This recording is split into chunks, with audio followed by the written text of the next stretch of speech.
মৌলভীবাজারে দুটি আলাদা মোটরসাইকেল দুর্ঘটনায় 4 জন নিহত হয়েছেন। এর মধ্যে শনিবার রাতে সদর উপজেলায় দুই মোটরসাইকেলের মুখোমুখি সংঘর্ষে 2 যুবক নিহত হয়। বান্ডেল থাকলে প্রতি সেনমানিতে টাকা বাঁচবে। বিকাশ সেনমানি বান্ডেল কিনে জিতুন প্রতি লেনদেনে।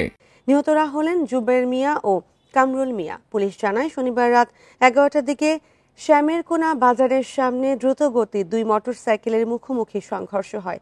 এতে 3 জন আরোহী গুরুতর আহত হলে তাদের উদ্ধার করে হাসপাতালে নেওয়া হলে 2 জনের মৃত্যু হয়। আহত একজন সিলেট এমএজি ওসমানী হাসপাতালে চিকিৎসাধীন রয়েছেন। এদিন বিকেলে জেলার বড়লেখা কুলাউড়া আঞ্চলিক সড়কে প্রাইভেট কারের সঙ্গে মোটরসাইকেলের মুখোমুখি সংঘর্ষে শাহেদ হোসেন ও রোমান হোসেন নামের 2 ভাই নিহত হয়েছেন।